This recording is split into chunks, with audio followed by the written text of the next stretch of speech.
आजमगढ़ और रामपुर लोकसभा उपचुनाव में सपा का गढ़ ढहाने के बाद बीजेपी अब 2019 के लोकसभा चुनाव में हारी हुई 14 सीटों पर मंथन करेगी। इसके लिए बीजेपी ने पार्टी कार्यालय में बैठक बुलाई है। उधर आरएसएस प्रचारकों की 3 दिवसीय बैठक आज से शुरू होगी।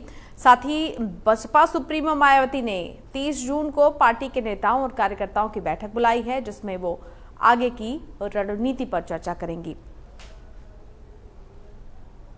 उत्तर प्रदेश से हमारे संपादक प्रदीप विश्वकर्मा उत्तर प्रदेश की तमाम खबरों की जानकारी देने के लिए हमारे साथ जुड़ रहे हैं। प्रदीप जी, बीजेपी की रणनीति की सबसे पहले बात करेंगे। देखिए, दोनों जो किले थे उनमें सेंधमारी कर दी, सीटें भी जीत ली, लेकिन विजन बीजेपी का हमेशा क्लियर रहता है। सिर्फ एक जीत से बीजेपी थमती नहीं है। यही वजह है कि जो 14 सीटें हारी थी उन पर भी मंथन होगा। विस्तार से जानकारी दें। बिल्कुल रेनू, आपने बहुत शानदार बात कही, क्योंकि भारतीय जनता पार्टी का विजन बहुत बड़ा होता है। वो कभी भी थकते नहीं है, हारते नहीं है, बैठते नहीं है।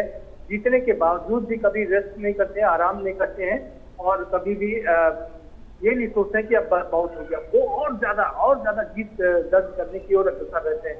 क्योंकि पिछले 2019 के लोकसभा चुनाव में 64 सीटें मिली थी उत्तर प्रदेश में भारतीय जनता पार्टी को। 16 सीटें हारी थी, लेकिन 2 सीटें अभी रामपुर और आजमगढ़ जीतने के बाद अब 14 सीटें ऐसी बची हैं जहां पर उनको मात मिली थी। अब उन सीटों को जीतने के लिए पूरा दमखम लगाया जा रहा है। आज उसको लेकर के यहाँ पर अहम बैठक बुलाई गई है।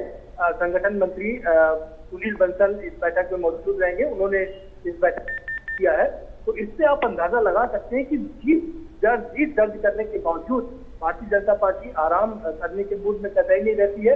वो लगातार अपने चीजों को फैलाती रहती है और जीत अगला मिशन तय करती है।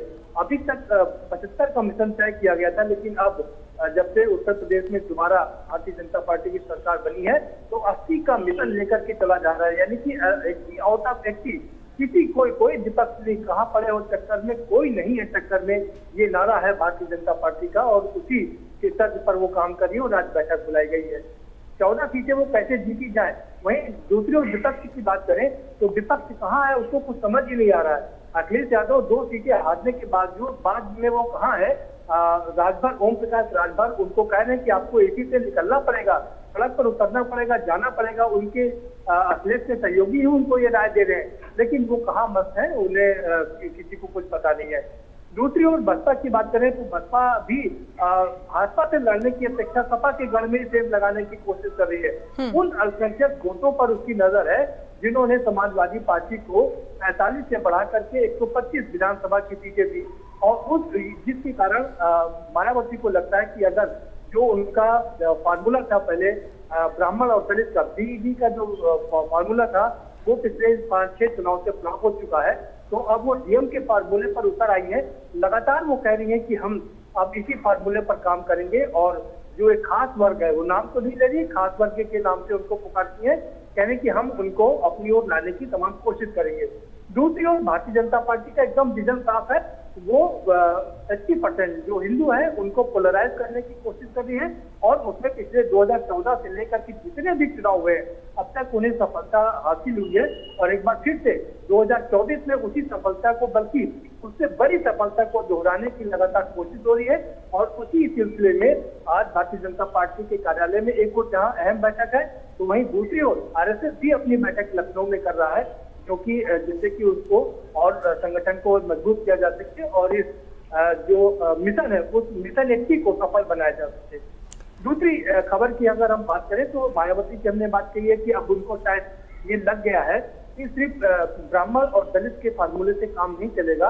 ऐसे में खबर जो हमारे पास ये आ रही है कि कुछ बड़े नामों को पार्टी से बाहर निकाला जा सकता है। नकुल दुबे एक बड़ा चेहरा थे ब्राह्मण के, वो पहले ही पार्टी से बाहर हो चुके हैं, उन्होंने कांग्रेस का दामन थाम लिया है। किसी बड़े चेहरे का नाम लेना उचित नहीं होगा, लेकिन हम कह सकते हैं जो हमारे पास सूत्र है कि कुछ और ब्राह्मण के बड़े चेहरे हैं जो पार्टी से बाहर का रास्ता जिन्हें दिखाया जा सकता है। क्योंकि जो दलित वर्ग है उसमें खासी नाराजगी इस बात को लेकर के है कि बहन जी से अगर मिलना हो या दूसरे काम हो तो उसमें इन ब्राह्मण नेताओं के से होकर के गुजरना पड़ता है। शायद मायावती को इस बात का एहसास हो चला है और इसीलिए कल उन्होंने बड़ी अहम बैठक यहाँ पर बुलाई है। बात अखिलेश यादव की करें तो अखिलेश यादव अभी एकदम एकांतवास में है। उनके जो रूटीन के काम है वही काम निपटा रहे हैं। लेकिन भारतीय जनता पार्टी यहाँ पर चुनाव में जीत दर्ज करने के लिए उन 14 सीटों पर उन्होंने अपना निशाना लगा दिया है, जहाँ पर वो जीत दर्ज करने के लिए आज रणनीति बनाएगी और बैठक बुलाएगी। इधर मुख्यमंत्री योगी आदित्यनाथ भी लगातार लगे हुए हैं, अपनी पूरी टीम के साथ लगे हुए हैं।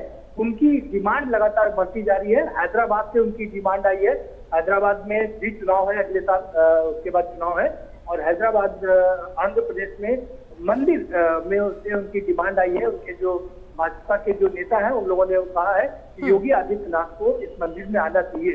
हम आपको बता दें कि ये मंदिर चार मीनार के बगल में है। भारतीय जनता पार्टी की रणनीति वहां पर वही है कि किस तरीके से वहां भी पोलराइज किया जाए और हिंदू वोटों को एकत्रित करके बिल्कुल। चलिए, बहुत शुक्रिया, बहुत धन्यवाद प्रदीप जी आपका हमारे साथ जुड़ने के लिए।